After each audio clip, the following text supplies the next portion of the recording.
Hey guys, happy Easter. How are y'all doing? Um, I am coming to you from my backyard. I got up this morning, I got ready, I got all my books together, and I set out for my garden. I'd picked out the best spot that I thought I would read to you from today, and guess what? I noticed the garden was now closed. Just like some of you may notice, the parks that you like to play in are closed. There was caution tape wrapped around the entrance of my garden. So I am in my backyard.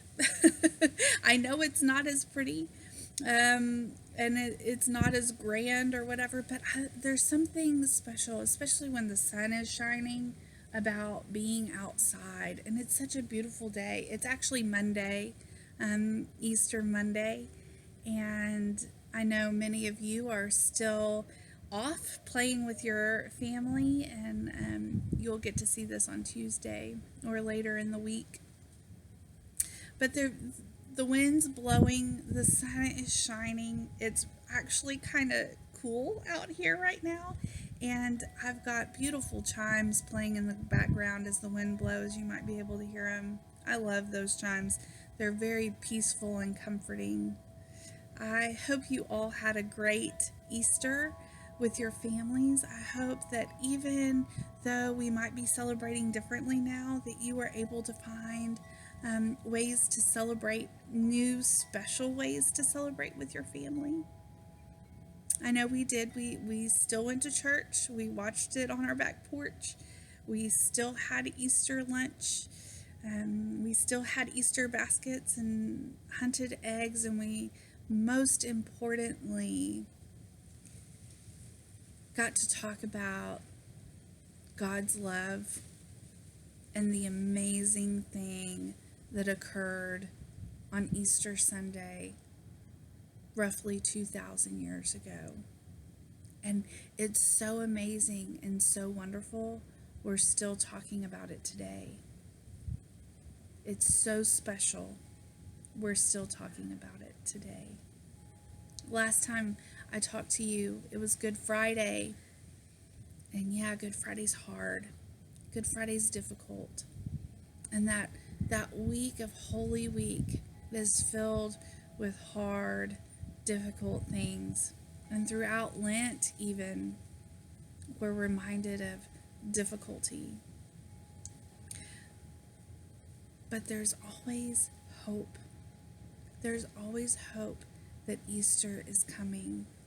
And this Easter, I think, above all other Easters that I've ever celebrated, to me, is proof that God is bigger and more mighty and more powerful and more important than anything else. So today I'm going to read you the story about how Jesus rose from the tomb.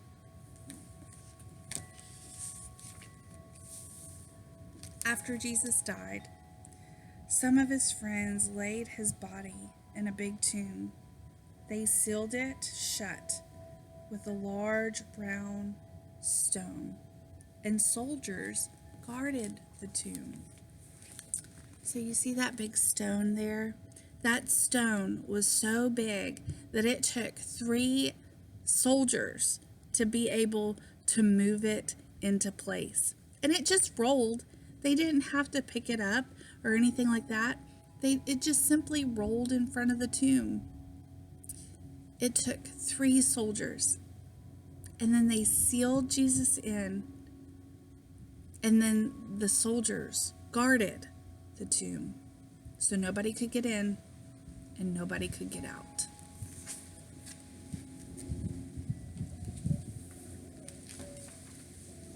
Three days later, the earth shook. There was a big earthquake, and an angel of the Lord came down from heaven and pushed the stone away from the tomb. And then the angel sat on the stone. When the soldiers saw the angel, they fell to the ground. They were afraid in fear.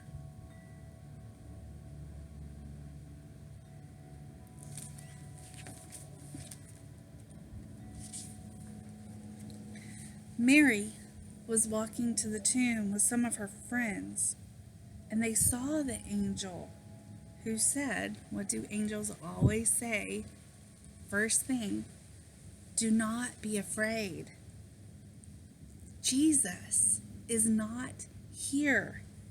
He has risen. Go and tell Peter and the other disciples that Jesus is alive. He's not there.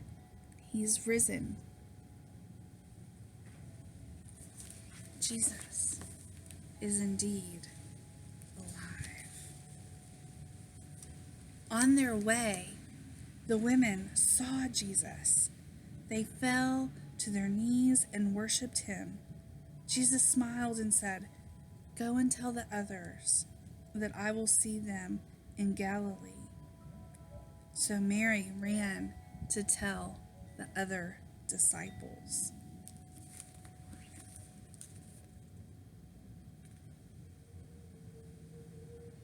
There he is. You see, nothing can keep God from doing his amazing work.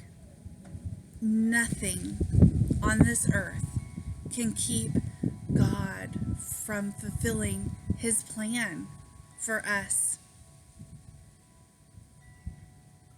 Things may be closed, things may be different, but God is still all powerful and almighty, and he loves you so very much. And so do I. I hope y'all are doing well. I hope your families are doing well. And I can't wait to see you all again really soon. God bless you all.